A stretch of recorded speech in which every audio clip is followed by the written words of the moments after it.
Primary cell को bracket में लिखें primary battery,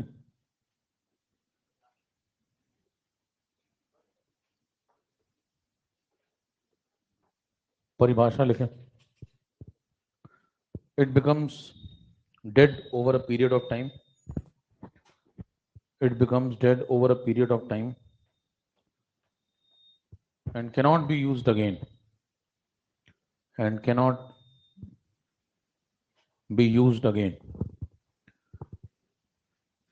Example, dry cell. Example लिखें, dry cell.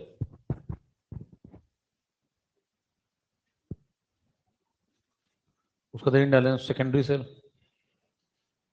सेकेंडरी सेल में लिखें it can be recharged by passing a current. Secondary cell में it can be recharged by passing a current through them.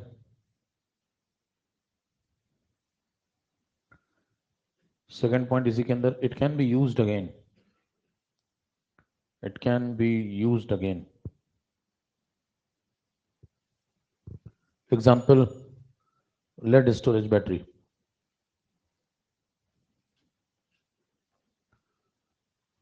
दोनों में क्या अंतर है देखें, पहले प्राइमरी पे आ जाए। प्राइमरी का एग्जांपल मैंने आपको क्या बताया, ड्राई सेल। तो कुछ ऐसे सेल होते हैं सस्ते वाले जो आप 10 रुपए की बैटरी लाते हैं निप्पो की, खराब हो जाती है, बहुत जल्दी खराब हो जाती है, उसके दोबारा इस्तेमाल में नहीं आ सकती है ना। इनको बोलते हैं लेक्लांस सेल, ड्राई सेल। ये सब किसके एग्जाम्पल हैं, प्राइमरी बैटरी। अब ऐसा क्या होता है इनके अंदर कि इनको एक ही बार इस्तेमाल कर सकते हैं। सचित्र वर्णन करें।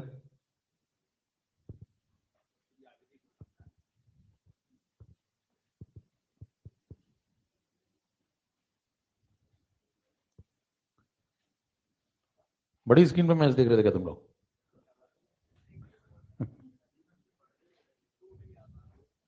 बताइए।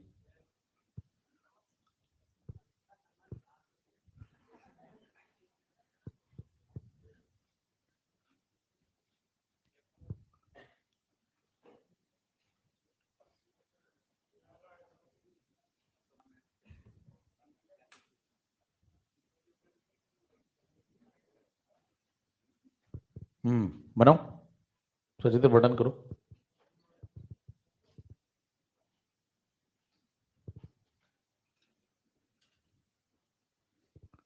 तो ये सब बातें भी काम की, इसमें अचानक से कोई बात पूछ लेगा वो, फिर आप ऐसा नहीं कहेंगे कि भाई मैं नस्ट इक्वेशन पढ़ के आया हूं,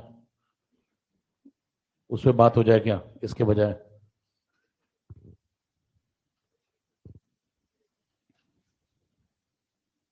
तो ऐसा नहीं चलेगा। बनाए,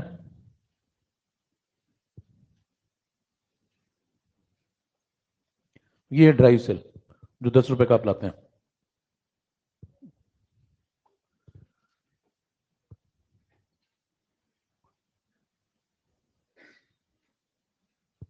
अब इसकी रिएक्शन समझें।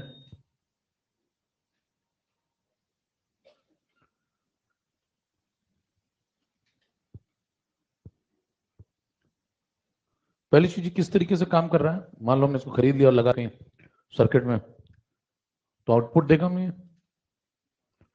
क्यों इस्तेमाल करते हैं इसको, खरीद के क्यों लाते हो?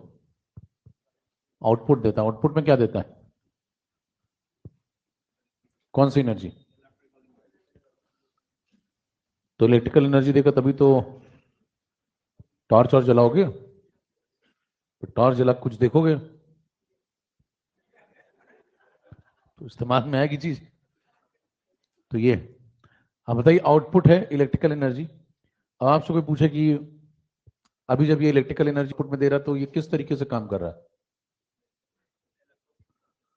तो ये इलेक्ट्रोकेमिकल सेल है। आपने इलेक्ट्रोकेमिकल सेल में क्या पढ़ा था, इनपुट में क्या देते हैं, केमिकल एनर्जी, और आउटपुट में क्या मिलता है। तो ये लाइनें लिखी मिलेंगी आपको कि प्राइमरी सेल डिस्चार्ज हो रहा है, बताएं वो किस तरह से काम कर रहा है, तो क्या बोलेंगे, इलेक्ट्रोकेमिकल सेल। रीजन अगर पूछेगा तो क्या बोलेंगे, क्योंकि वो सोर्स की तरह काम कर रहा है। किसका source, source of electrical energy. Reaction पे आइए। दो प्रकार की रिएक्शन होगी, एक तो जिंक एनोड पे है तो वो ऑक्सीडाइज होगा, ये सब पता होना चाहिए, सब वहां अचानक से कहीं पूछ लेंगे तो आप ऐसा नहीं कर सकते, ये सब तो बात ही नहीं हुई थी अपनी। तो ये एनोड पे है, एनोड नेगेटिव इलेक्ट्रोड है, लोन याद है आपको, है left hand side oxidation anode negative, तो वही चल रहा है इलेक्ट्रोकेमिकल से। अच्छा, और कैथोड पे क्या होगा, ये जो MnO2 भरा हुआ है ये टूटेगा NH4 प्लस और Cl माइनस में, ये MnO2 इस NH4 प्लस के साथ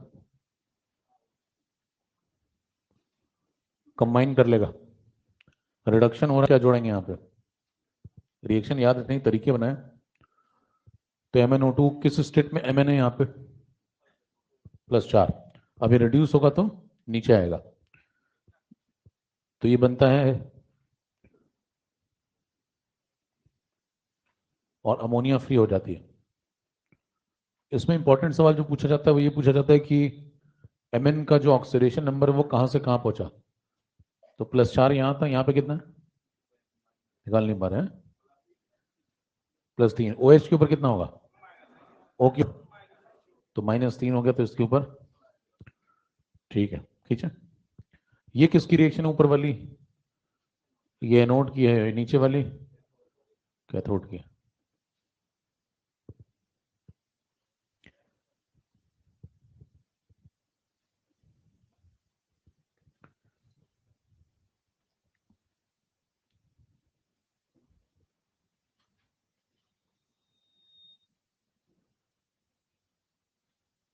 कई लोग लौट नहीं पाए होंगे,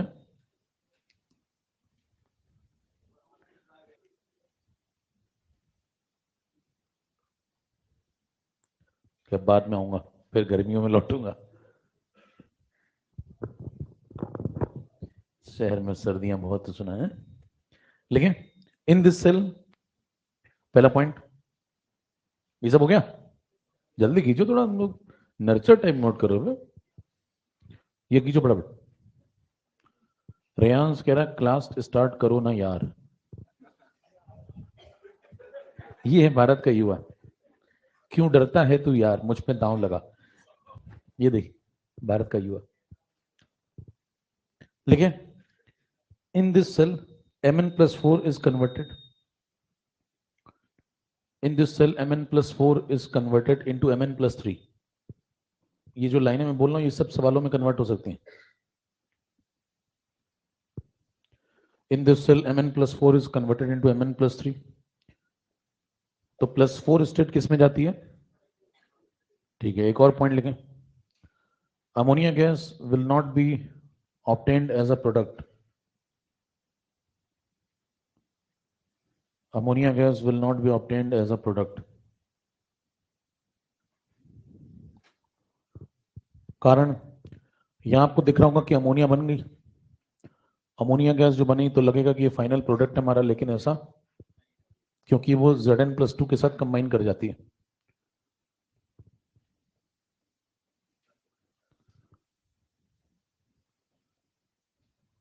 कॉम्प्लेक्स कंपाउंड,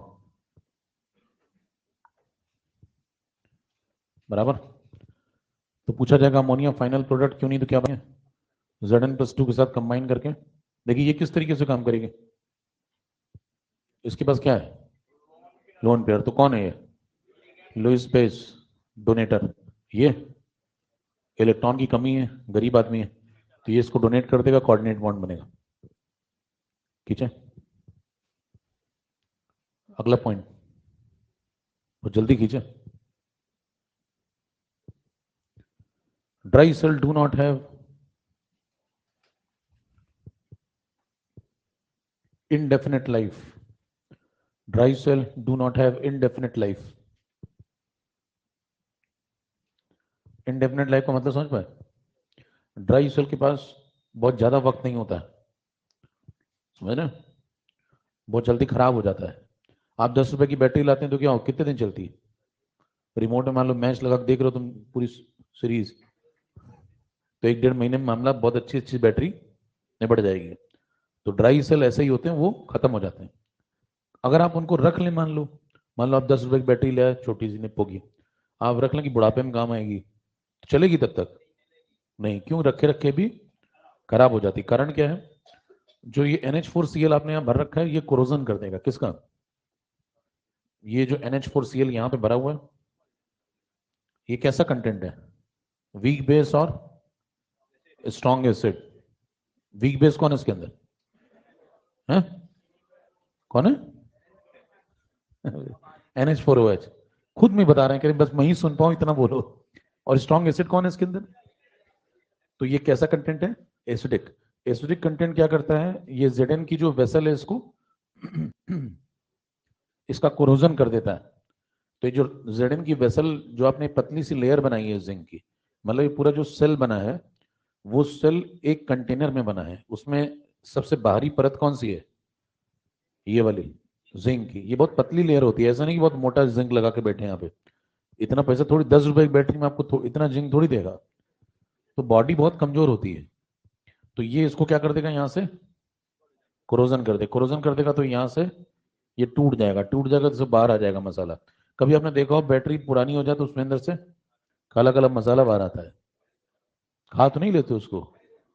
तो वो सब क्या है, वो सब अंदर का एक कंटेंट बाहर आ जाएगा। तो वो क्यों होता है? क्योंकि इसका कोरोजन हो जाएगा। और भी आप समझ सकते हैं कि ड्राई सेल बहुत जल्दी खत्म इसलिए हो जाते हैं क्योंकि जो आपने कंटेंट तैयार किया है वो खुद ही एनोड की तरह काम कर रहा है। जिंक धीरे धीरे क्या होगा, ऑक्सीडाइज। उसी में आपने क्या बना रखा है, पूरा सेल, और वही क्या हो रहा है, खत्म। तो बहुत जल्दी ये सर्किट खत्म हो जाएगा। आगे बढ़े, क्या लिखा अभी तक? कारण लिख लिया उसका, रीजन लिखे। Dry cell do not have indefinite life. कारण, रीजन, एसिडिक NH4Cl,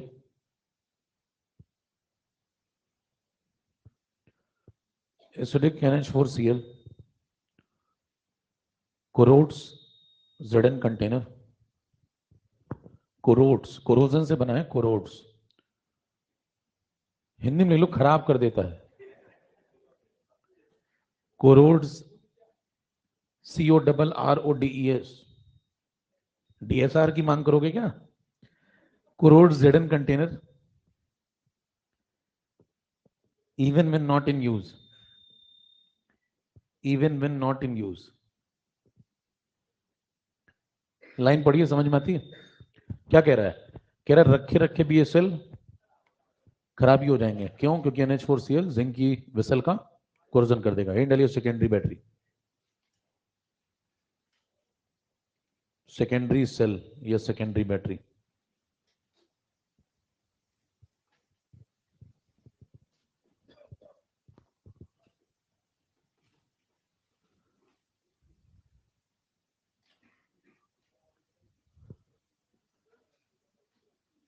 कुछ बताना चाहते हो?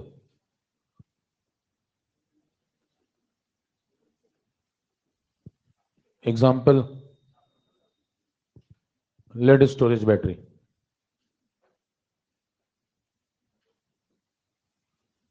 पहला प्रश्न इसमें पूछा जाता है कि एनोड किसका लिया? PB solid. कैथोड किसका लेते हैं? PbO2 solid. इन दोनों को डिप कर देते हैं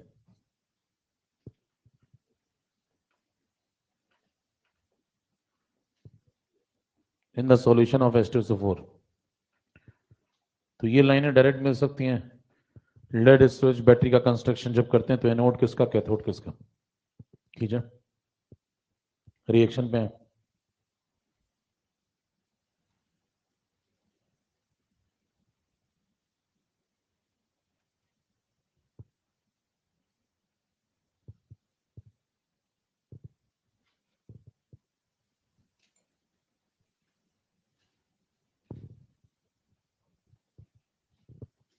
चलें,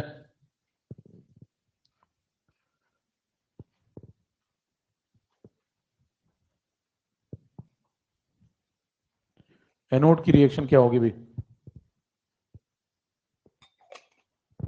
ऑब्जेक्टिव वैसे भी आ चुके हैं कि लेड स्टोरेज बैटरी में एनोड की रिएक्शन क्या होगी, 4 ऑप्शन। तो ये सब पता होना चाहिए। पता है तो ठीक है, नहीं तो आप लौट आएंगे बाद में पता करने के लिए। तो ये मैं वहां मैं सोच के बता दूंगा कुछ। आपको पता होगा तो शायद बता पाए, नहीं तो फिर कोई चांस ही नहीं है। देखिए लेड ऑक्सीडाइज होगा, पहली चीज आपके दिमाग में क्या है कि लेड का हमने क्या लिया है, एनोड, तो लेड क्या होगा, ऑक्सीडाइज। रिएक्शन याद करने के तरीके रखें, ऑक्सीडाइज होगा तो क्या निकलेगा, ठीक है, तो ये लेड +2, Pb+2 किस मीडियम में डिप्ड है, H2SO4, H2SO4 क्या देगा, सल्फेट आयन, तो ये खुद पॉजिटिव है तो सल्फेट से कंबाइन कर लेगा, क्या बनेगा, अरे ठीक है, लॉजिकल बात है। फिर इन दोनों स्टेप को जोड़ दो, ये किसकी रिएक्शन है, पूरी सेल की हो गई है, पहचानो ये केवल एनोड की रिएक्शन है, तो दोनों को जोड़ेंगे तो इलेक्ट्रॉन काट दोगे, Pb+2 कटेगा केवल, समझ रहे, नेट रिएक्शन क्या होगी, Pb+SO4-2 gives PbSO4+, आप चाहें तो ये रिएक्शन भी लिख सकते हैं, लेकिन स्टेप समझना जरूरी है, ये ऑक्सीडेशन है, ये आधा पार्ट हुआ, बाकी का आधा कैथोड, कैथोड पे कौन है भाई, तो रिएक्शन दिमाग में सेट करते जाइए, रिवाइज करने की जरूरत नहीं पड़नी चाहिए, लॉजिकल बात है बिल्कुल, लेड ऑक्सीडाइज हुआ, सल्फेट से कंबाइन किया, इलेक्ट्रॉन फ्री हो गए, कैथोड में है, कैथोड पे कौन है अपने पास, बस ये बात ध्यान रखें, कैथोड पे लिया किसको, PbO2 सॉलिड, ठीक है, मीडियम क्या है, H2SO4 है ना, जिसमें डिप किया है, तो उसमें कौन कौन होगा, H+ होगा, और तो जब ये सब होगा तो बताओ ये जो वाला जो Pba मिल के सल्फेट के साथ क्या बना देगा, यहां पे ध्यान दें, Pb की ऑक्सीडेशन नंबर क्या चल रहा है, +4, +4 से कहां गया, +2, रिडक्शन हो गया, तो रिडक्शन हो गया तो इलेक्ट्रॉन भी जोड़ दें यहाँ पे, यहाँ थोड़ा जगह बना,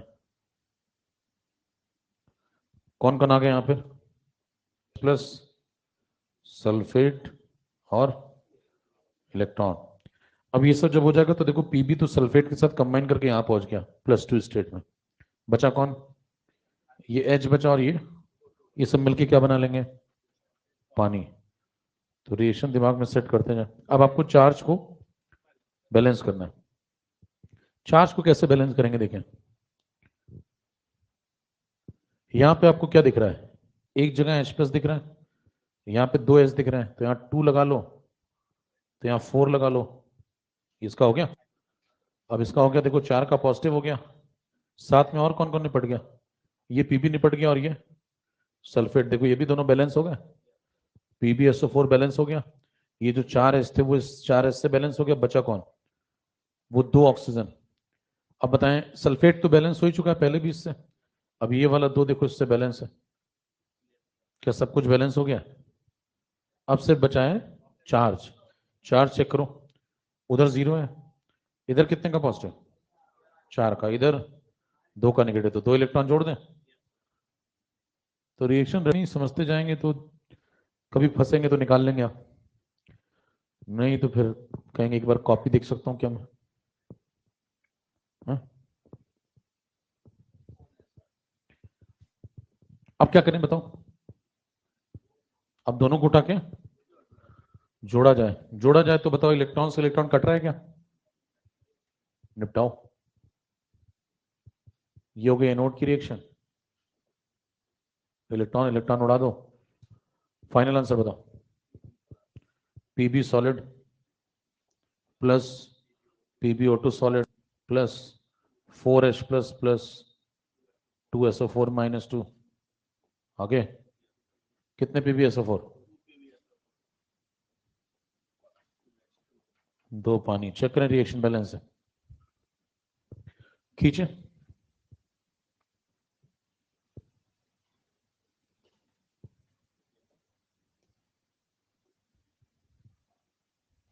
काम फेयर किया करिए, जिंदगी रफ हो जाएगी, समझ रहे, चाहे फिर एक लाइन ही क्यों ना हो,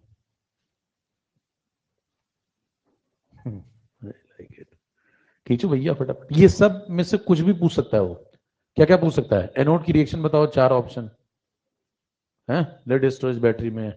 कैथोड की रिएक्शन बताओ क्या होगी, और ओवरऑल क्या रिएक्शन होगी, सब आपको पता होनी चाहिए। बताएं, अभी आप जो लेड स्टोरेज बैटरी बना के बैठे हैं उसमें क्या हो रहा है, किसकी तरह काम कर रही है? इलेक्ट्रोकेमिकल सेल या इलेक्ट्रोलिटिक सेल? डिस्चार्ज हो रही है, रिचार्ज हो रही है? अभी अभी डिस्चार्ज हो रही है। भाई आपने लेड लगा रखा था, लेड ऑक्साइड लगा रखा था, दोनों खत्म हो रहे हैं तो डिस्चार्ज हो रही है। देखें,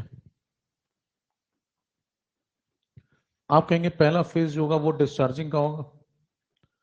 डिस्चार्जिंग में बताएं लेड स्टोरेज बैटरी किसकी तरह काम कर रही है?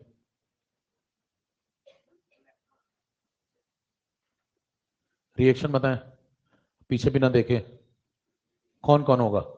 पीबी सॉलिड होगा, ये एनोड है, और PbO2 सॉलिड होगा, ये कौन है? कैथोड है। 2 मोल H2SO4 दे दो इसको।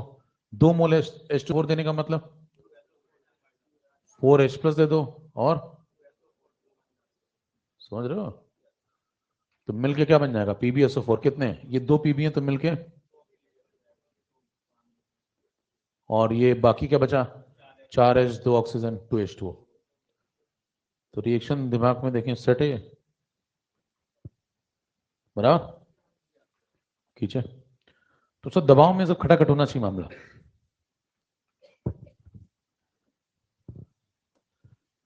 दबाव में आप अच्छा तभी खेल पाएंगे जब जो है समझ के खेल रहे हो। इलेक्ट्रोकेमिकल सेल की तरह काम कर रहा है, ठीक है। क्या यूज हो रहा है इसमें बता, कोई पूछे H2SO4 क्या हो रहा है, यूज या बन रहा है? अगला ऑब्जेक्टिव ये ले, पूछेगा जब डिस्चार्जिंग होती है तो H2SO4 का क्या होता है, इस्तेमाल होता है। क्या इसको रिचार्ज कर सकते हैं? ये कैसी बैटरी है, प्राइमरी या सेकेंडरी? तो रिचार्ज हो सकती है क्या? रिचार्जिंग कैसे करेंगे इसकी? रिचार्जिंग करने का मतलब क्या होता है? तो अगर बहुत बेसिक्स मतलब समझें, तो रिचार्जिंग में आप उन चीजों को दोबारा से बनाते हैं जो खत्म हो गई हैं। तो कौन कौन खत्म हो रहा है? तो इस रिएक्शन को रिवर्स करके इनको वापस से बनाते हैं। कैसे बनाते हैं वो एक अलग मुद्दा है, लेकिन बनाते हैं, ये बात पहले समझे। तो रिएक्शन रिवर्स हो जाएगी।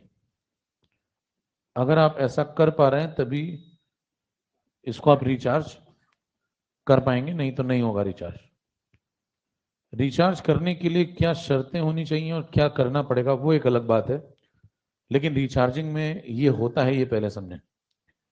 रिचार्जिंग में पहला पॉइंट क्या पूछेगा आपसे, क्या इसकी रिचार्जिंग हो सकती है? तो आप कहेंगे यस, क्योंकि ये सेकेंडरी बैटरी है। जब ये रिचार्ज हो रहा होगा तो ये किसकी तरह काम करेगा? ये दूसरा इंपॉर्टेंट प्रश्न है, इलेक्ट्रोलिटिक सेल की तरह। क्योंकि ये अपने आप रिचार्ज नहीं होगा, हमें इसको रिचार्ज करना पड़ेगा, और करने के लिए मैं बाहर से कोई सर्किट ला करके एक्सटर्नली जोड़ना पड़ेगा। समझ रहे हैं? अपने आप थोड़ी रिचार्ज हो जाएगा। कैसे करेंगे वो भी चर्चा करते हैं, लेकिन फिलहाल ये समझिए कि काफी इंपॉर्टेंट बात ये है जो कठिन भी है थोड़ी समझनी, कि डिस्चार्ज में किस तरह काम कर रहा था, और रिचार्जिंग में।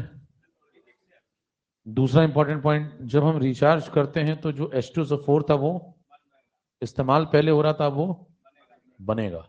बनेगा तब हम उसको दोबारा से यूज में। तो लूप कैसे चलता है? पहले डिस्चार्ज किया, डिस्चार्ज करने के बाद रिचार्जिंग पे लगा दिया, जब रिचार्ज हो गया तो फिर से लौट के डिस्चार्जिंग पे आ गए, फिर रिचार्ज, फिर ऐसे खेलते रहते हैं। खेले। ये इसीलिए बैटरी कैसी आती थी, थोड़ी महंगी आती थी। आपने वॉकमैन वगैरह सुना हो तो, दर्द भरे गाने सुने होंगे ना, ठीक है। तो उसमें क्या लगाते थे, वो एक सेल आता था, उसको रिचार्ज करते थे, उसका एक सर्किट आता था, उसको जाके ऑल आउट टाइप का सर्किट लगता था देखने में, फिर मच्छर भाग सकते हैं क्या इससे। तो उसको ऐसे बैटरी फंसा करके उसको जाके कहाँ लगाते थे? हाँ। तो सर्किट में जब लगाते थे तो सर्किट से क्या खींचते थे आप? Electrical energy. फिर वो क्या होता था? रिचार्ज होता था। तो सर्किट में इनपुट में क्या लगवाया आपने? Electrical energy. जब इनपुट में इलेक्ट्रिकल लगेगी तब ये केमिकल बनेंगे, कौन से? H2SO4 जो खत्म हो रहा है, समझ रहे हैं? तब वो रिचार्ज होगी। तो इनपुट क्या दे रहे हैं जब आप रिचार्ज कर रहे हैं? तो इलेक्ट्रिकल एनर्जी इनपुट दे रहा है, तो किस तरह काम कर रहा है, खींचे तो लिख लें, पूरी लाइन ही लिख लें। रिचार्जिंग के दौरान operating like electrolytic cell, in recharging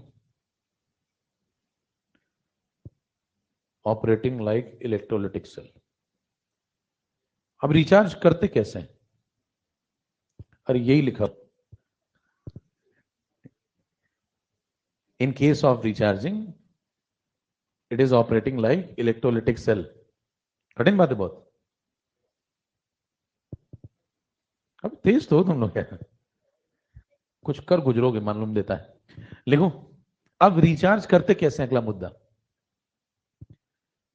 लिखे। When a potential slightly greater than, when a potential slightly greater than the potential of battery,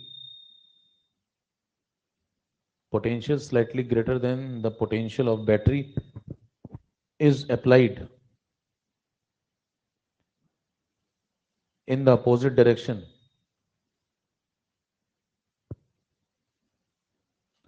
then the cell will be recharged. Then the cell will be recharged. Please please सुनाई नहीं पड़ता मेरे को, मना कर देता है जैसे कुछ हुआ ही ना हो। When a potential slightly, नहीं it's okay. When a potential slightly greater than the potential of battery is applied in the opposite direction, in the opposite direction, then the cell will be recharged. एक point और लिखें, पहले लिख चुके हैं हालांकि आप, ड्यूरिंग रिचार्जिंग द सेल, लिख ही लें आप, तेज बहुत है। During recharging the cell it operates like electrolytic cell. अब प्रश्न ये उठता है कि क्या हम कोई भी सेल पकड़ के उसको रिचार्ज कर सकते हैं? वो जो 10 रुपए वाली बैटरी हम खरीद के लाते हैं उसको भी रिचार्जिंग पे लगा दें तो क्या वो भी रिचार्ज हो जाएगा? तो कुछ सेल रिचार्ज होते हैं और कुछ, तो पता कैसे चलेगा कौन रिचार्ज हो सकता है कौन नहीं हो सकता? दो प्रकार के सेल होते हैं, एक होते हैं रिवर्सिबल सेल और दूसरे होते हैं,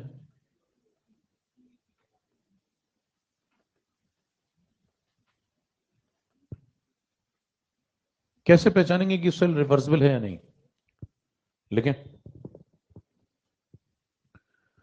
a cell is said to be reversible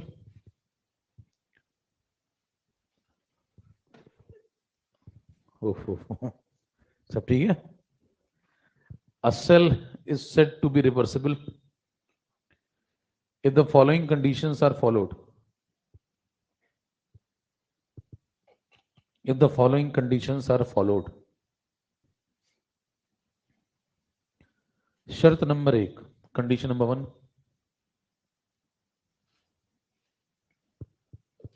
chemical reaction of cell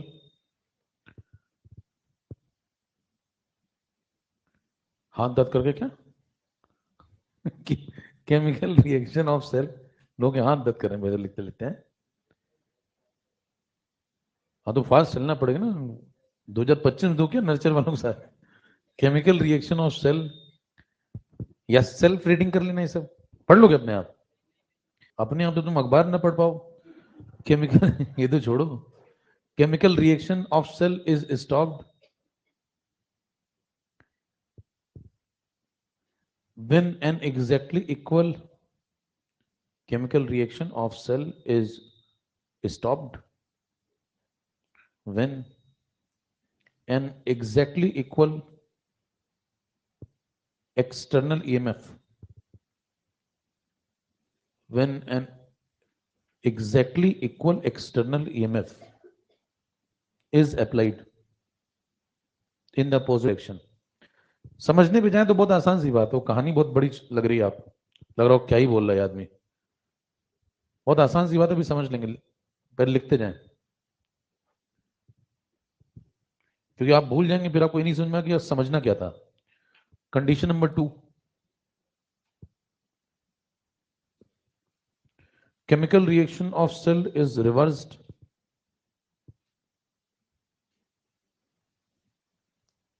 and the current flows in the opposite direction. Chemical reaction of cell reversed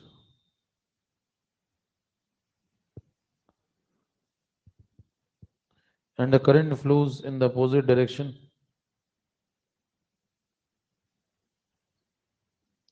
when the external EMF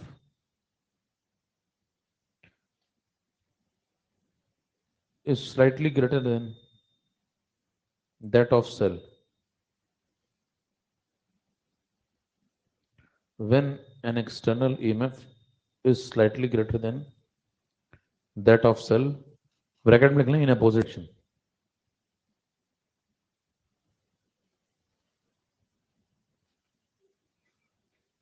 आपको समझ में कुछ आया नहीं होगा, खींचे नहीं इंपॉर्टेंट। आप समझे क्या कह रहा है? कह रहा है कि सेल जो है वो रिवर्सिबल तब कहा जाता है जब वो 2 शर्तें फॉलो करे। पहली शर्त क्या है? अगर आप बाहर से एक बैटरी ला के जोड़ दें, कैसी? अपोजिट डायरेक्शन में पलट करके, और वो उतने ही ईएमएफ की होनी चाहिए जितने ईएमएफ का आउटपुट दे रही थी। कौन? बैटरी। लेकिन जो बाहर से जोड़ेंगे उसकी डायरेक्शन पलट की, पोलैरिटी पलट के जोड़ें। अगर आप पलट करके उतनी पोलैरिटी जोड़ते तो सर्किट में कोई करंट नहीं फ्लो होनी चाहिए, मतलब उसकी रिएक्शन रुक जानी चाहिए। ये कंडीशन नंबर फर्स्ट है। सेकंड क्या है? अगर आप उससे हल्का सा बड़ा पोटेंशियल लगा दें पलट करके, तो फिर उसकी सेल रिएक्शन पलट जानी चाहिए और उसका जो करंट का फ्लो का डायरेक्शन है वो भी। इन बातों को समझने के लिए एक बात समझें, आपसे पूछे कि डैनियल सेल कैसा है? बढ़िया सेल है।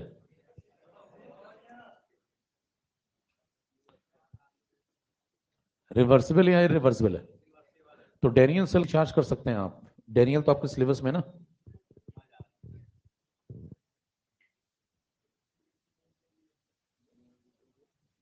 कंडीशन नंबर 1 पे आइए। कंडीशन नंबर 1 के लिए एक डायग्राम समर्पित कर दें जल्दी से।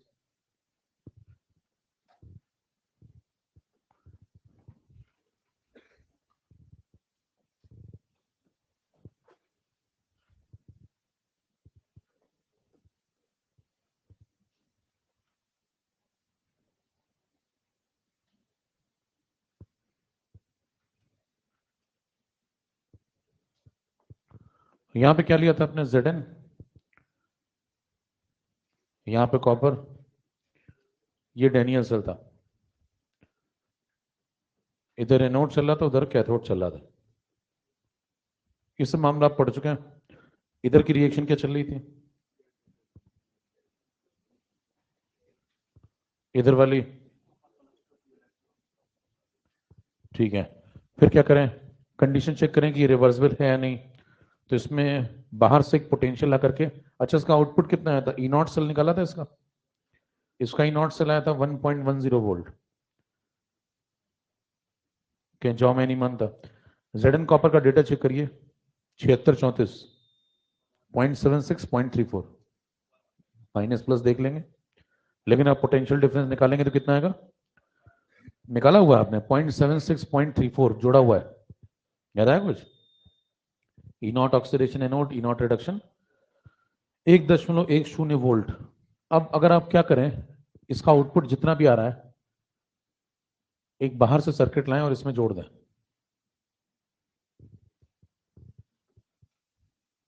तो ये जो सर्किट हम बाहर से ला रहे हैं ये एक्सटर्नल सर्किट है, इसका इससे कोई लेना देना। तो हमने एक बैटरी ला करके बाहर से बनी बनाई इसमें जोड़ दी, और जो बनी बनाई बैटरी जोड़ दी, तो अगर वो नहीं जोड़ते तो क्या हो रहा होता? ये ऑक्सीडाइज हो रहा होता, इलेक्ट्रॉन का फ्लो कहाँ हो रहा होता? इधर हो रहा था। और करंट कहाँ जा रही होती? करंट इधर जा रही होती। अरे ठीक है क्या? अब बताइए, करंट जब ऐसे बह रही है तो ये करंट का डायरेक्शन है, बराबर। अब आपने जो बाहर से जोड़ा करंट का डायरेक्शन जस्ट अपोजिट है, तो बैटरी आपने कैसे जोड़ी है? पलट करके। ये कौन है? External EMF. कितने का जोड़ा हमने?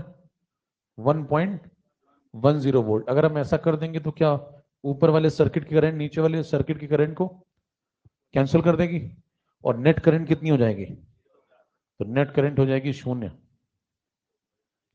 और अगर ऐसा हो गया तो ये जो करंट का फ्लो है ये बंद हो जाएगा। ये बंद हो जाएगा तो बताएं ये सब रिएक्शंस भी, क्योंकि करंट का फ्लो बंद तो इलेक्ट्रॉन का फ्लो भी बंद। तो अब ना ये होगी और ना ही ये है क्वेश्चन नंबर पूर्ति में। ठीक है, बनाना है। तो पहली शर्त आप समझ गए आप। तो कोई डंगा सवाल आएगा, ये सब आपको एनसीईआरटी डीसीईआरटी आप पढ़ेंगे वहां मिल जाएगा। फिर धीरे समय से सवाल आ जाता है, फिर आप कहते हैं कहां से आया ये, फिर आप हाइलाइटर खरीद के लाते हैं अगले साल के लिए कि इस बार कलर चेंज करता हूं शायद बात बने।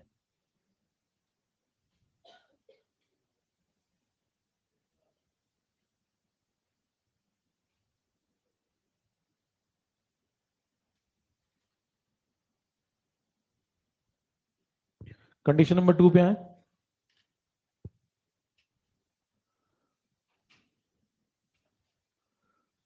तो अगर आपने बराबर का पोटेंशियल लगा दिया लेकिन बैटरी को पलट करके, तो करंट का फ्लो बंद हो गया। करंट का फ्लो बंद हो जाएगा तो रिएक्शन भी रुक जाएगी। यही पहली शर्त थी।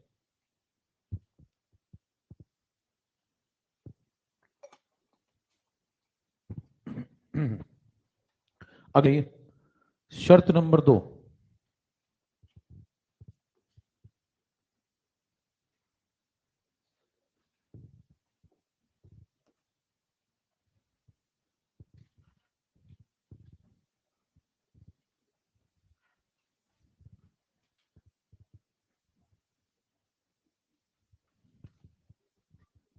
एक ही ना बना देना तुम।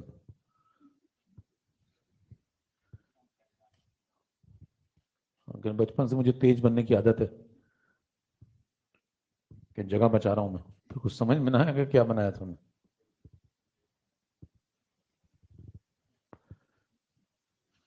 कि उससे जल्दी हो जाएगा, जल्दी तो कल भी हो गया था। समझ रहे हैं, इतना जल्दी करना नहीं होता।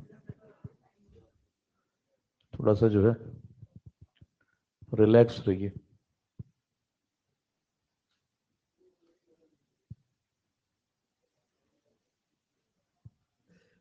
इस बार बताएं आप क्या कर रहे हैं। कंडीशन नंबर 2 जब चेक करेंगे तो ये जो एक्सटर्नल में फिर कितना लगाएंगे, 1.10 वोल्ट से थोड़ा सा, तो 1.2 1.3 लगा दिया मैंने मान लो।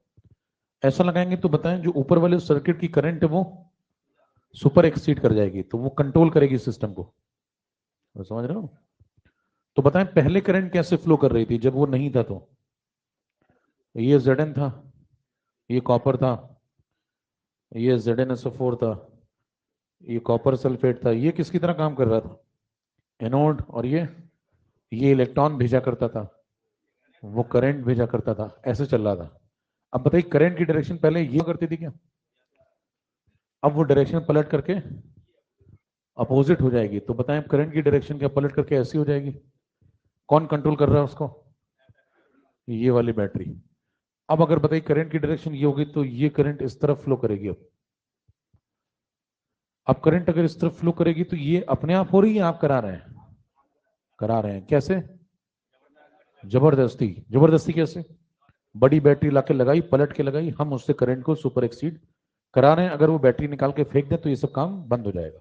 कैसा फिनोमेना है, स्पॉन्टेनियस नॉन स्पॉन्टेनियस, करवा रहे हैं। तो बताएं करंट इस तरफ तो इलेक्ट्रॉन, इलेक्ट्रॉन इस तरफ आएंगे तो जो पहले एनोड बना करता था वो क्या बन जाएगा, ये कौन था पहले, एनोड। अब इसको क्या मिलना है, इलेक्ट्रॉन, तो ये क्या बनेगा, तो इसकी रिएक्शन पलट करके अब ये हो जाएगी, ये बनेगा कैथोड।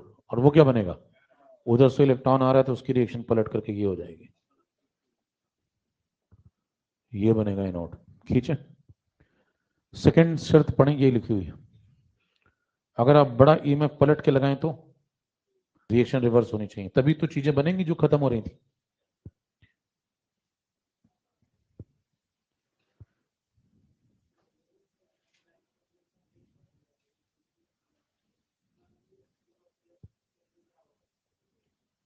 फिर से आओ, आधा तक समझ में आया।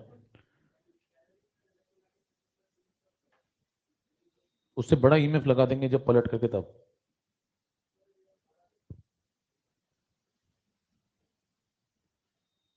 चले,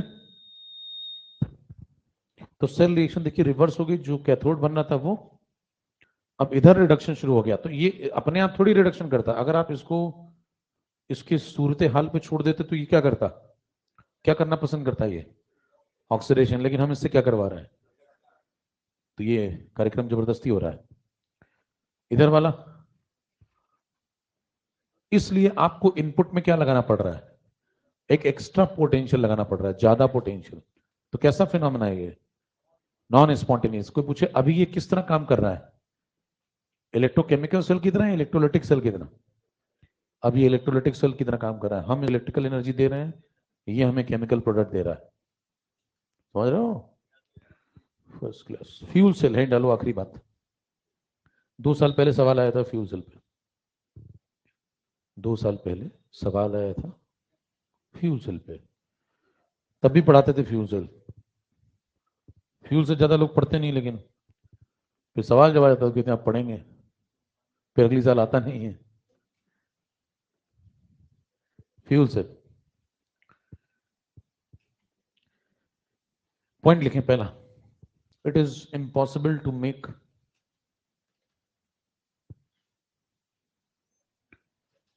it is impossible to make batteries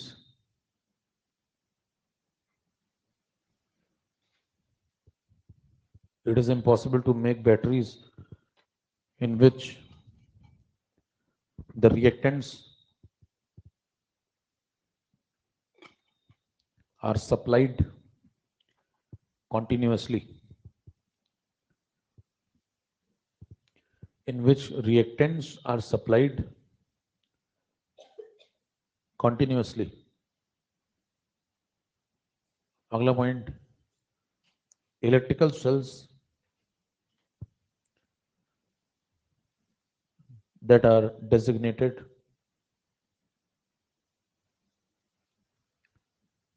to convert the free energy from the combustion of fuel,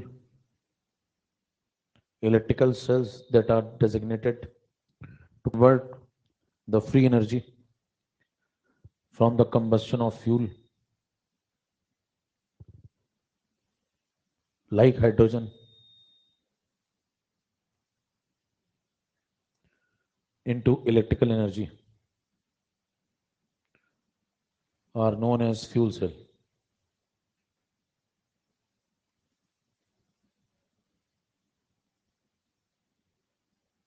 Are known as fuel cell. Second point, H2 and O2 are bubbled.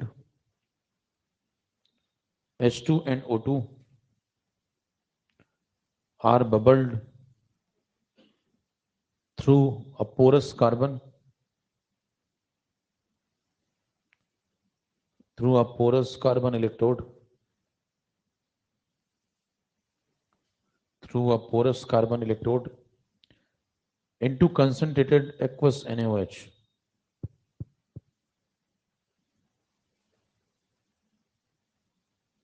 Into concentrated aqueous NaOH. पढ़े क्या कह रहा है, देख circuit इसमें बनता वो इस प्रकार का है कुछ, सचित्र वर्णन करिए।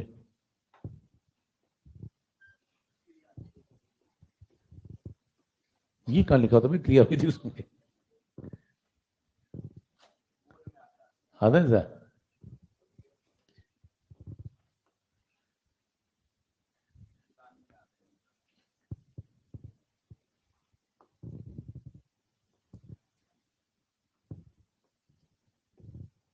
इधर से H2 इंसर्ट कराई जाती है,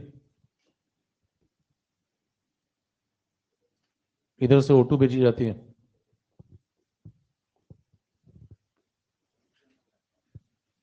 और दोनों मिलकर पानी बनाते हैं।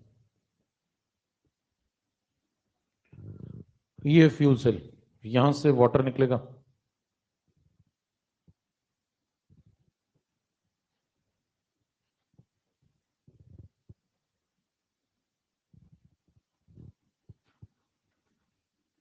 आप समझे जरा ध्यान से, सिस्टम क्या चल रहा है, सिस्टम को समझिए। यहां क्या भरा हुआ है, लिखा हुआ है उसमें, तो पोरस कार्बन, ये जो इलेक्ट्रोड्स हैं सब किसके हैं, पोरस कार्बन के, मतलब कार्बन में छोटे छोटे पोर्स बने, और उसके अंदर क्या भरा है आपने, एक्वस NaOH। इधर से क्या सप्लाई कर रहे हैं, H2 इधर से, तो ये H2 और O2 इधर से आके इस कार्बन के इलेक्ट्रोड के थ्रू इधर जाएगी और फिर रिएक्ट करके क्या बनाती है, पानी। सवाल इसमें इंपॉर्टेंट क्या क्या है कि पहले तो एनोड पे क्या हो रहा है, इधर जो H2 है वो एनोड का काम कर रहा है, नेगेटिव इलेक्ट्रोड, और ये कैथोड का काम कर रहा है, पॉजिटिव इलेक्ट्रोड। H2 कैसे कार्यक्रम कर रहा है, इसकी रिएक्शन क्या होगी, और O2 कैसे काम कर रहा है, उसकी रिएक्शन क्या होगी, इतना बनाए पहले।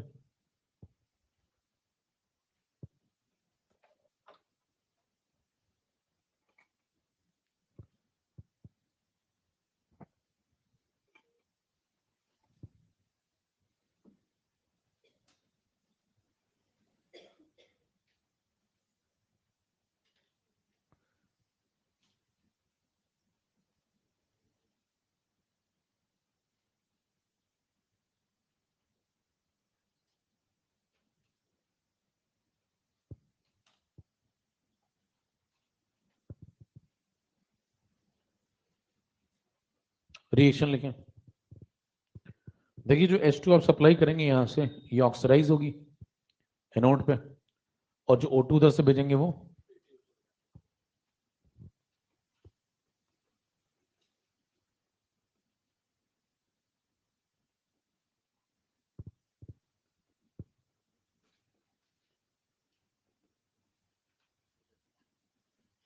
अब दिमाग में रिएक्शन कैसे याद रखें वो सीखें थोड़ा।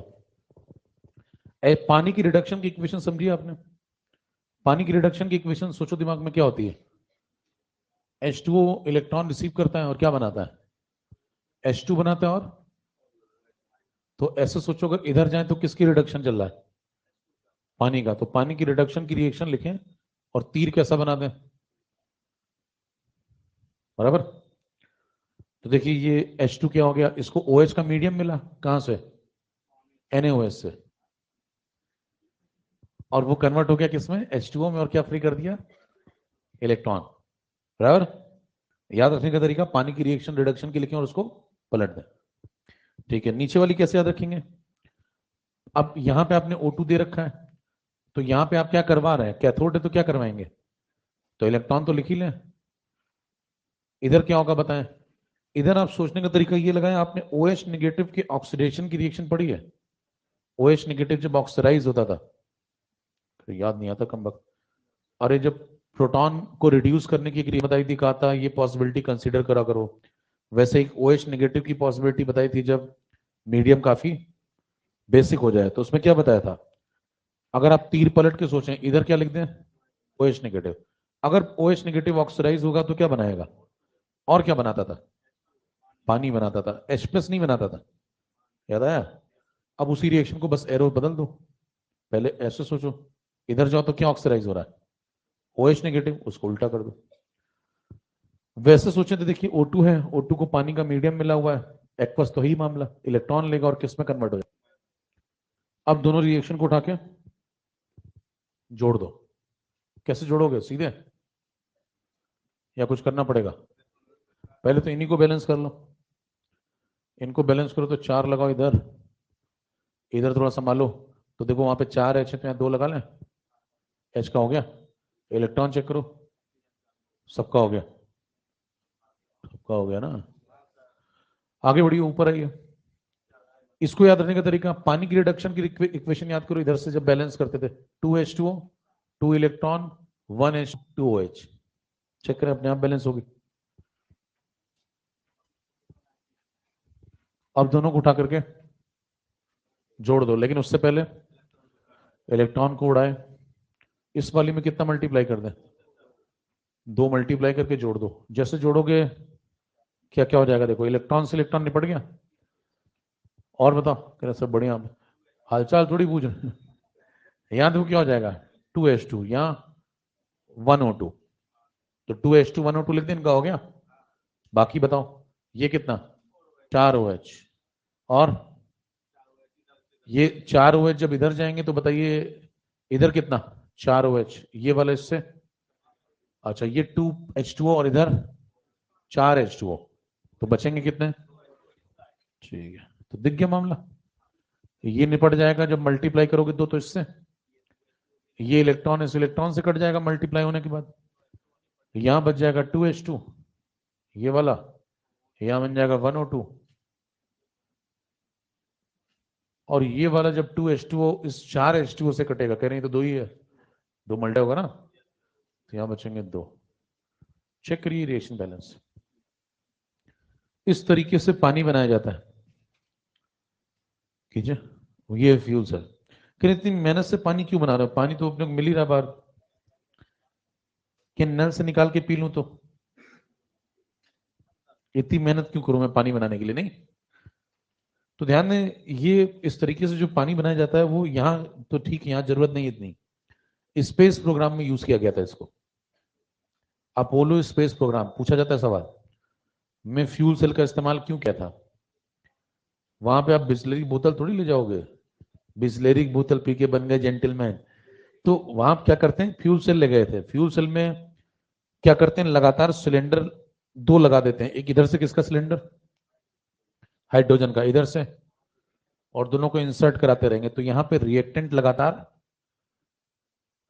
सप्लाई करते चले जाते हैं। ऐसा सेल अभी तक आपके पास नहीं था जिसमें लगातार आप रिएक्टेंट को फीड करा सकें, बराबर। तो इसलिए किसकी आवश्यकता पड़ी, फ्यूल सेल की। इसको रिचार्ज करने की कोई जरूरत, लगातार यहां से क्या भेजते रहो O2, यहां से क्या भेजते रहो, रिएक्शन होती रहेगी, यहां से क्या मिलता रहेगा, पानी। और क्या फायदा है, देखिए ओवरऑल H2 का क्या कंबस्शन हो रहा है, H2 कौन है हमारा, फ्यूल, हमारा फ्यूल कौन है यहाँ पे, ऐसे कोई और फ्यूल भी ले सकते हैं आप, तो ये जो फ्यूल ऑक्सीजन से कंबाइन करता है तो एनर्जी रिलीज करेगा, कंबस्शन। कंबस्शन से जो रिलीज एनर्जी होती है उसको कन्वर्ट कर लेते हैं किसमें, इलेक्ट्रिकल एनर्जी में, बराबर। लाइन लिखी पढ़े,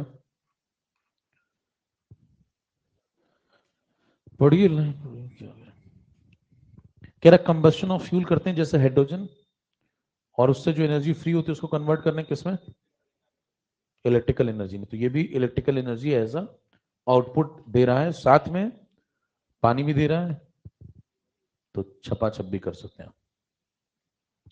इस प्रकार से समाप्त होता है खेल। इलेक्ट्रो समाप्त है, फूल बना लें गोभी के, दो तीन कीड़े लगाए, हे डालें सॉल्यूशन,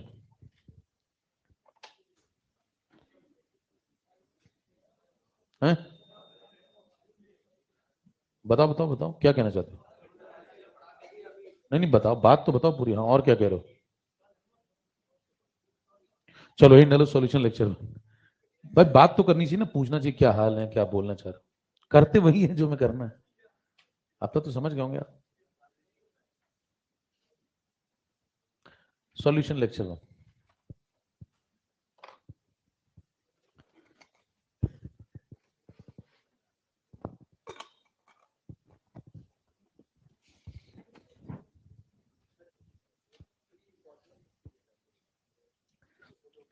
मतलब बाकी सेल के लिए, जो पहली लाइन लिखी है वो क्या मतलब है, कि बड़ा मुश्किल हो रहा था लगातार रिएक्टेंट को फीड करना, सप्लाई करना, इसलिए हमने किसका जनरेशन किया, फ्यूल सेल का। फ्यूल सेल के जन्म के बारे में लिखा है, पहली लाइन उसके आवश्यकता को समर्पित है, फिर उसके बारे में बात की है, स्टेप बाय स्टेप चल रहे हैं, समझ रहे हैं। पहले जरूरत क्या है, जरूरत है तो बनाओ, और बनाओ तो बना दिया, बना दिया तो फिर है, अच्छा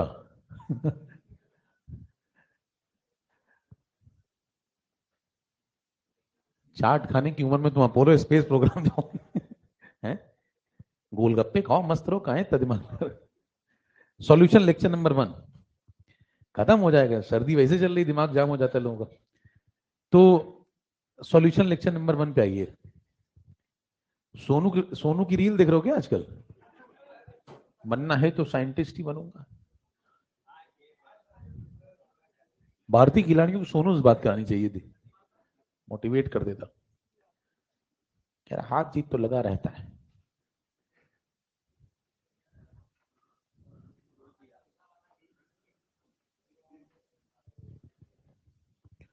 आइए, true solution, colloidal solution, suspension, तीन प्रकार की ये क्या है? मिक्सचर है। तीन प्रकार के एक भी बात बैठ नहीं रही गुरु। तीन प्रकार के मिक्सचर है ये, है ना? मिक्सिंग करते हैं चीजों की तो तीन प्रकार से मिक्सिंग होती है। अब तीनों में अंतर समझिए।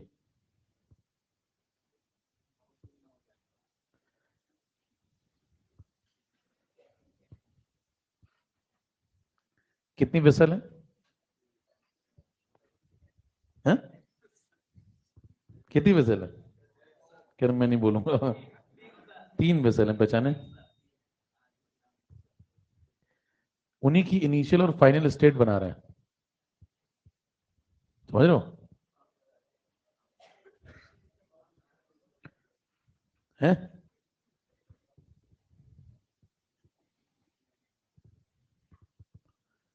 यहां पे भरा हुआ है पानी।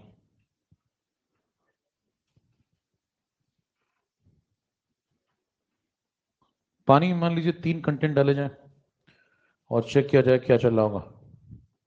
पहला,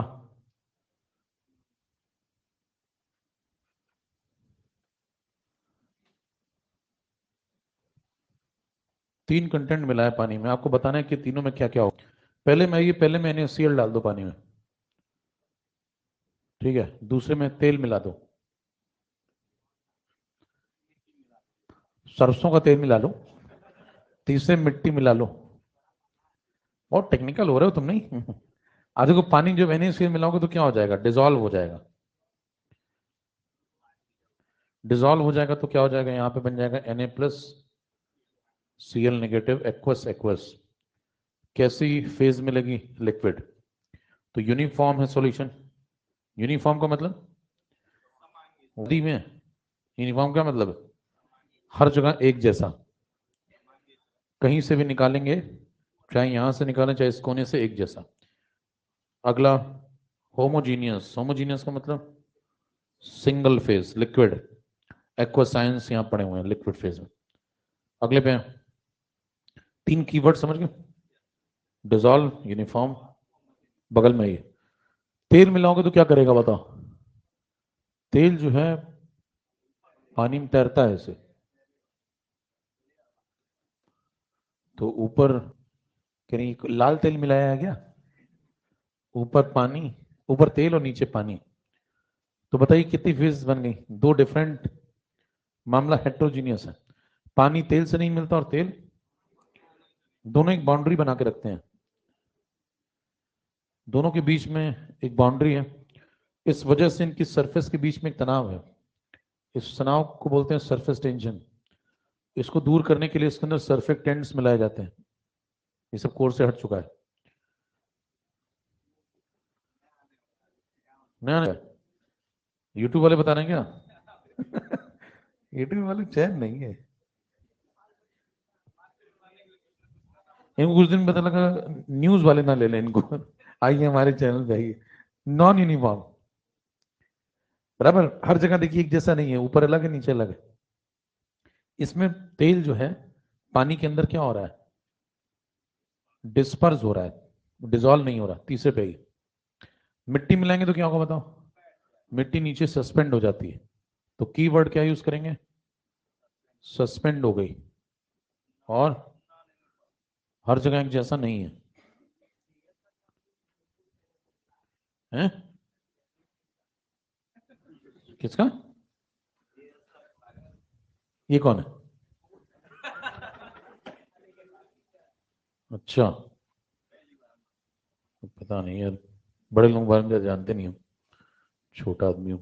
देखिए ऊपर पानी और नीचे मिट्टी, तो यहां क्या बन जाएगा मामला? हेट्रोजीनियस। ठीक है, तो बताइए पानी में डालेंगे तो तीन बातें होंगी, क्या क्या तीन बातें? या तो डिजॉल्व हो के पानी पानी हो जाओ, या फिर पानी में तैरो और कुछ ना कर पाओगे तो फिर पानी तुम्हारे साथ करेगा, तुम्हें नीचे बैठा देगा, बराबर, फर्स्ट क्लास।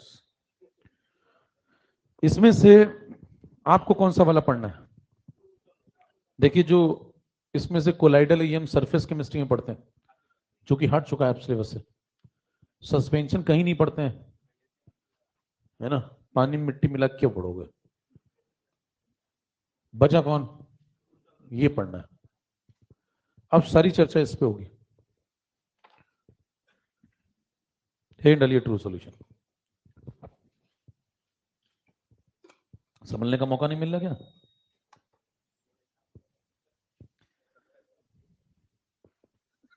फोटो कॉपी खराब हो गया तुम्हारी? ये जेई वालों को भेज दो ना। डालिए true solution. Oh my God,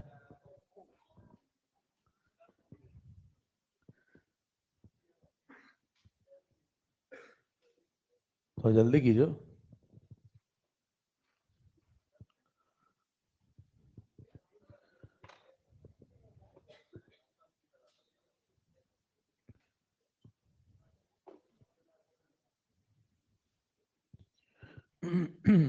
true solution पे आइए। अब जो भी चर्चा होगी वो सब किसके बारे में? तो पहले वाले के बारे में बात करेंगे। अब ये दोनों फ्री हो गए,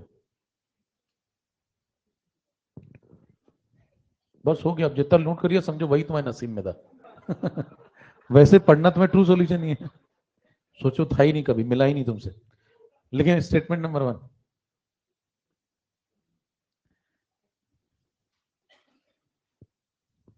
पहला बयान, every solution is a mixture. Every solution is a mixture. अब जब मैं सॉल्यूशन वर्ड बोल रहा हूं तो मतलब क्या है? True solution. ट्रू सॉल्यूशन बार बार ट्रू ट्रू नहीं लिखा जाता। अगर मैंने सॉल्यूशन लिख दिया तो मतलब ठीक है। Every solution is a mixture but every mixture is not a solution.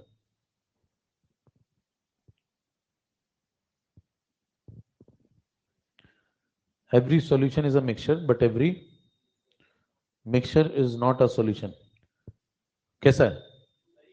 सही बात है, लेकिन आगे ट्रू। यानी कि जब आप सॉल्यूशन बनाते हैं तो मिलाना तो पड़ेगा ही लोगों को, लेकिन कुछ भी मिला दे तो सॉल्यूशन नहीं बनता है। क्या बोला है? कुछ भी मिलाने से सॉल्यूशन का मतलब कौन सा वाला? ये वाला। तो देखिए यहां भी तो आपने मिलाया है, यहां भी मिलाया है, लेकिन ये लोग ट्रू सॉल्यूशन नहीं बने, है ना। तो यानी कुछ भी मिलाने से ट्रू सॉल्यूशन नहीं बनता है, लेकिन सॉल्यूशन ट्रू बनाने के लिए मिलाना तो ये भी क्या है? मिक्सचर तो है। मिक्सचर तो सब है, लेकिन सारे mixture true solution. Statement number 2, it is not necessary, it is not necessary that the phase of solution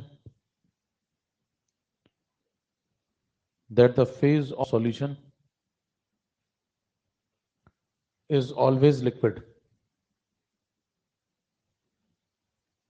It may be solid or gaseous also. May भी लिखना है वहां। सही है गलत है? हैं? सही बात है, लेकिन true.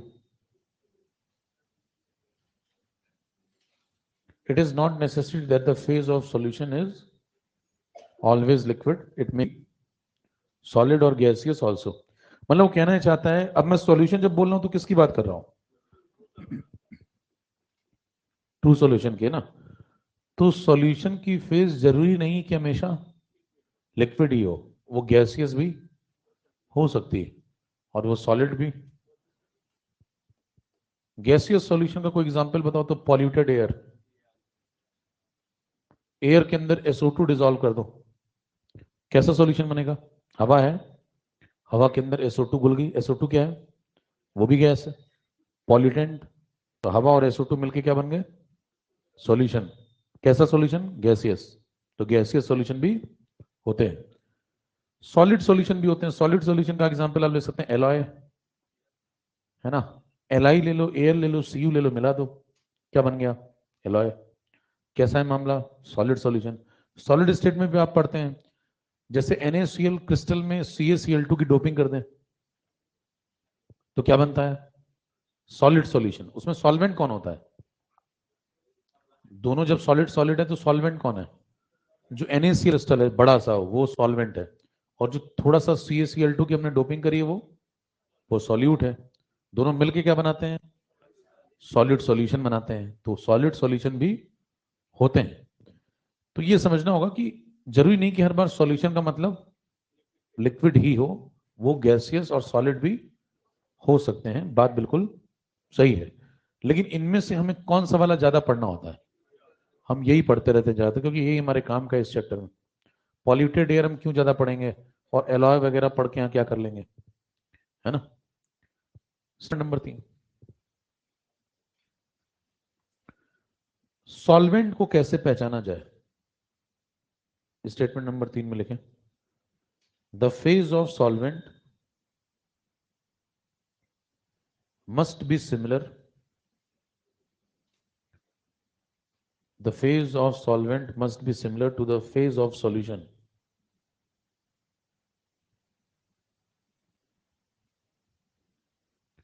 The phase of solvent must be similar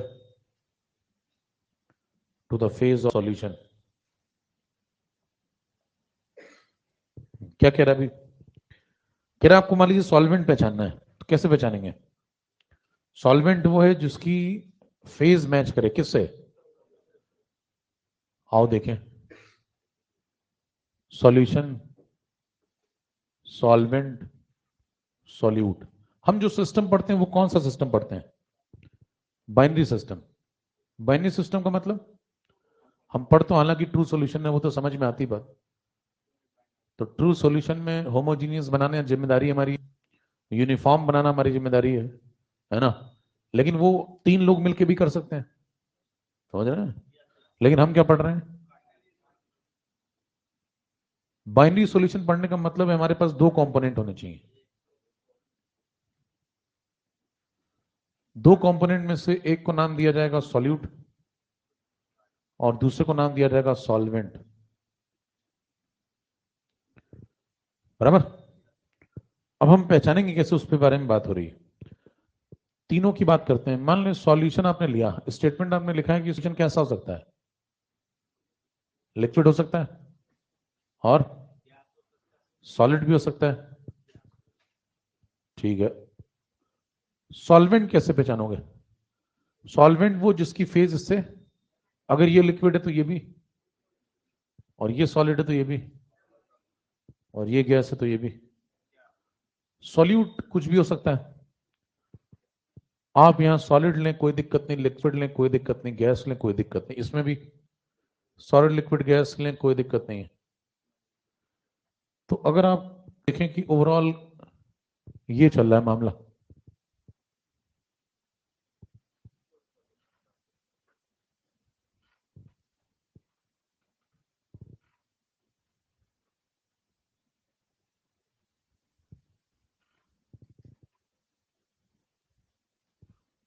इधर से जाओ तो उधर से भी आओ, समझ रहे हो, हाईली टेक्निकल नहीं। अब देखिए क्या कह रहा हूं मैं, लिक्विड लिक्विड मैच कर रहा है, सॉलिड सॉलिड गैस गैस, लेकिन इनकी फेजेस में कोई दिक्कत नहीं, ठीक है। यही बात बोल रहा है वो। हमें इन तीनों में से कौन सा वाला पढ़ना है, ये वाला कौन सा सॉल्यूशन है, लिक्विड में बना है सॉल्यूशन तो क्या बोलेंगे इसको, ये लिक्विड सॉल्यूशन है। ये वाला कौन सा सॉल्यूशन है, ये सॉलिड सॉल्यूशन है। एग्जाम्पल पीछे बता चुके हैं। ये कौन सा है, ये गैसियस सॉल्यूशन है, इसका भी बता चुके हैं। इसमें से हमको अब सिर्फ एक पढ़ना है, इस पे ज्यादा डिस्कशन नहीं करना है, इस पे ज्यादा डिस्कशन नहीं करना है, इस पर डिस्कशन करना है। तो हमारा चैप्टर अब कहां पहुंच गया, लिक्विड सॉल्यूशन पे, बराबर। कई लोग चैप्टर की शुरुआत इसी शब्द से करते हैं, आप कुछ किताबें पढ़ें तो किताबों में ऐसा लिखा मिलेगा आपको चैप्टर का नाम, लिक्विड सॉल्यूशन। लिक्विड सॉल्यूशन की बात आने से पहले कितनी बातें होगी समझ पा रहे हैं? इतनी बातें होने के बाद आप पहुंचे हैं कहां पे? कीजिए। अब यहां से जो भी डिस्कशन होगा वो किसके बारे में? Liquid solution.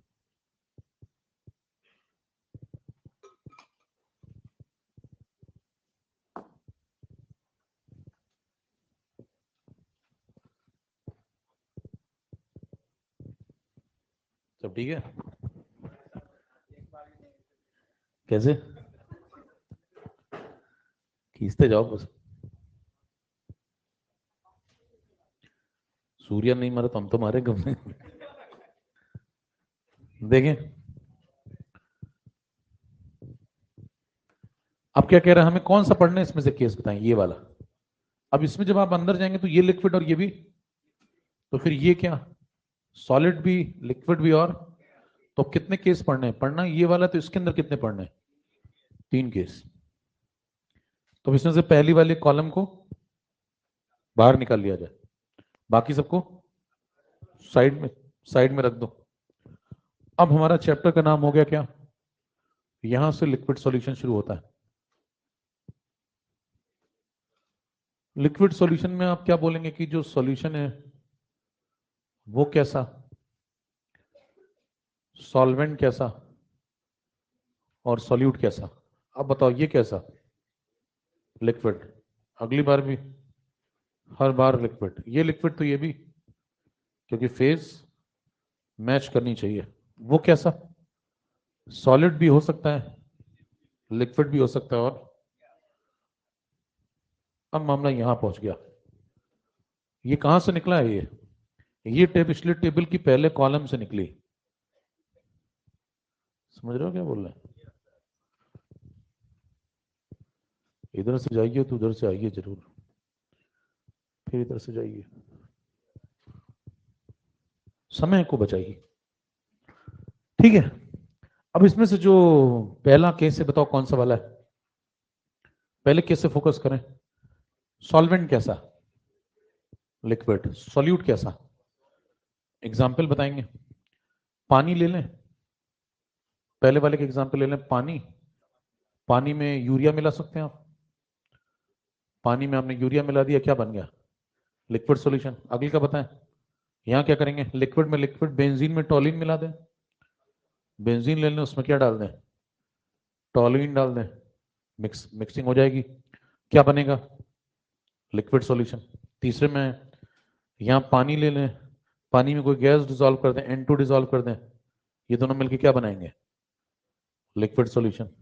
ठीक है, कितने केस पढ़ने हैं इसका मतलब, 3। इसको बोलेंगे केस नंबर 1, ये केस नंबर 2, और ये केस नंबर 3। केस नंबर 3 जो है वो हेनरी लॉ है। हेनरी लॉ किसके बारे में, सॉल्बिलिटी ऑफ गैस एंड लिक्विड। यहां पे चैप्टर खत्म हो जाएगा। तो चैप्टर में यही 3 बातें पढ़नी, यहां पे जाके चैप्टर खत्म हो जाएगा।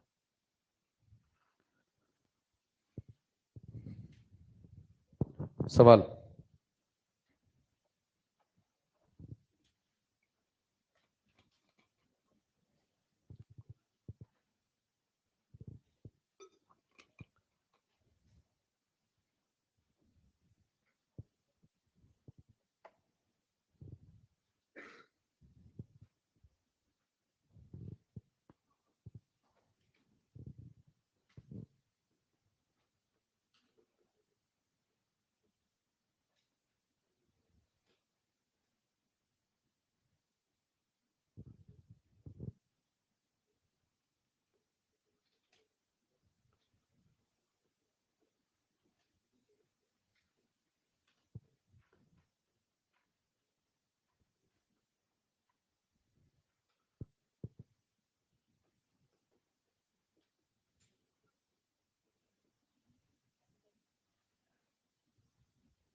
सॉल्वेंट बताना है, सही से लिख दें, दो चार कुछ और ही लिखेंगे। प्रतिभा धनी लोग बैठे नहीं कर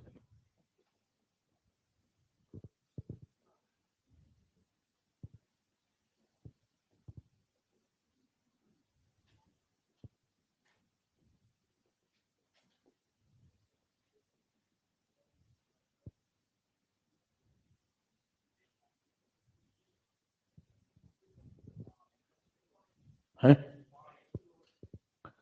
बताएं इसके अंदर सबसे पहले जो सॉल्यूशन बना वो कैसा बना? लिक्विड। सॉल्यूशन लिक्विड है तो बताएं इसका क्या परसेंटेज W/W ज्यादा, पानी का कम है, तो आपको वैसे लगेगा कि इसका अमाउंट ज्यादा है। तो कई लोग सोचते हैं अमाउंट ज्यादा होने से वो सॉल्वेंट तो नहीं बन जाएगा, लेकिन ये किस फॉर्म में, और ये लिक्विड। तो बताओ लिक्विड से किसकी फेज मैच कर रही है इससे, इसकी। तो ये है हमारा कौन, सॉल्वेंट, जबकि इसका अमाउंट कम है। खींचे, अगर दोनों की मैच कर जाती तो, अगर दोनों की फेज मैच करती तो फिर अमाउंट देखते। कंसंट्रेशन, फिर डालें उसके बाद कंसंट्रेशन।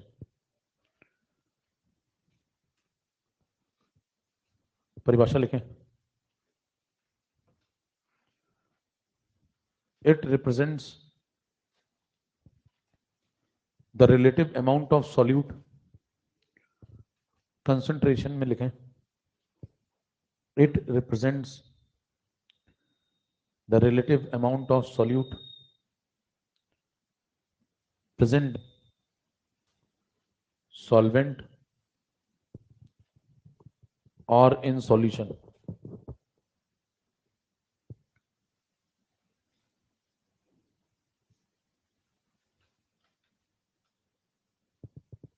क्या कह रहा है बताएं। हमें मान लीजिए कंसंट्रेशन समझना है किसी का, तो कंसंट्रेशन का मतलब ये होता है कि हम रिलेटिव अमाउंट देखें, किसका, सॉल्यूट का, किसके रिस्पेक्ट में, कभी कभी सॉल्वेंट के रिस्पेक्ट में और कभी कभी, तो जैसे दो प्रकार की यूनिट है, एक मोलैलिटी है, उसमें नीचे कौन होता है, मास ऑफ सॉल्वेंट, तो किसके रिस्पेक्ट में देख रहे हैं, सॉल्वेंट के। बड़े एम में क्या होता है, नीचे वॉल्यूम ऑफ, तो उसमें किसके रिस्पेक्ट में देख रहे हैं, तो दोनों में से किसी की रिस्पेक्ट में भी देख सकते हैं। किसका अमाउंट देखना है, सॉल्यूट का, रिलेटिव अमाउंट। कंसंट्रेशन टर्म्स पे आ जाए।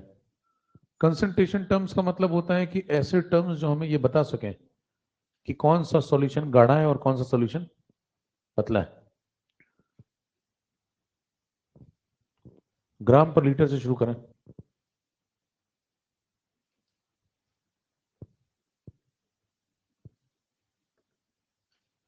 पहला ग्राम पर लीटर, इसको स्ट्रेंथ भी बोलते हैं, कैपिटल एस से रिप्रेजेंट करते हैं। दूसरा परसेंट W/W, लिस्ट बनाए, W/V, V/V।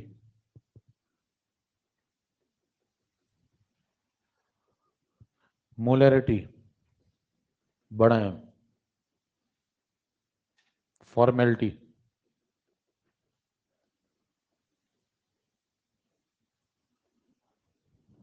Normality, molality, parts पर मिलियन। तीन बातें हो सकती हैं, W/W, W/V, V/V। Mole fraction,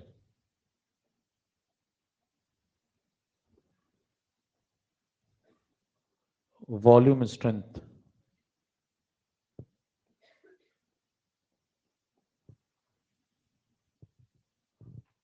खींचे, इतने पढ़ने आप, पहले शुरू करें।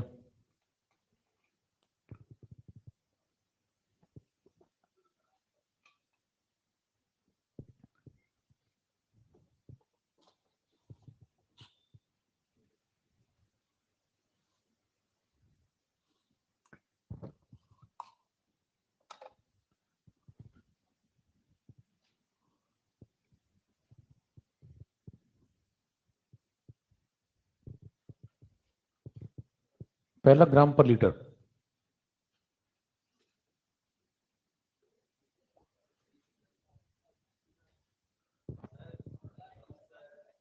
सब बारी बारी से आएंगे, तो जब आएंगे तब एक साथ लिख लेना क्या क्या छूटा है। पहला एक्स ग्राम पर लीटर, देखिए इसका मतलब क्या, कहीं पे लिखा है एक्स ग्राम पर लीटर, तो इसका मतलब है कि अगर आप 1 लीटर क्या लेते हैं तो उसके अंदर एक्स ग्राम सॉल्यूट होना चाहिए। कंडीशनल स्टेटमेंट है, अगर ऐसा होगा तो क्या इसका यही मतलब है सिर्फ। अगर मान लीजिए कोई व्यक्ति कहे कि मैं एक्स ग्राम पर लीटर सॉल्यूशन बनाना चाहता हूं, तो क्या जरूरी कि वो 1 लीटर ही बनाए? क्या वो 2 लीटर नहीं बना सकता? 2 लीटर अगर बनाएगा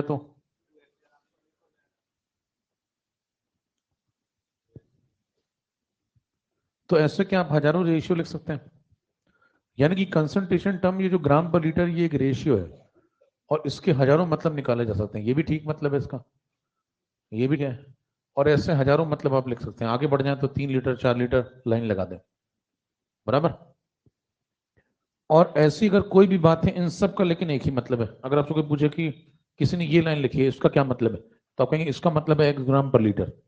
ये लिखी तो इसका भी मतलब एक्स ग्राम पर, मतलब उस एक बात के हजारों मतलब है और इन हजारों बातों का एक ही मतलब है।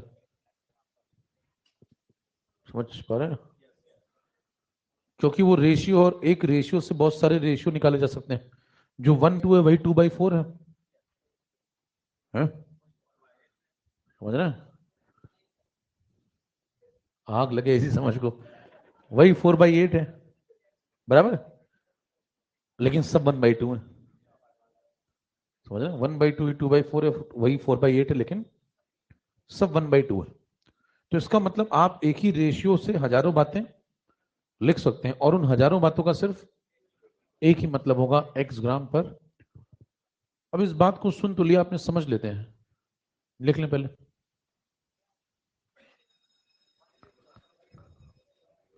ज्यादा बहुत तनाव में आ गए हैं, खत्म किया जाए, नेक्स्ट क्लास में मिलते हैं।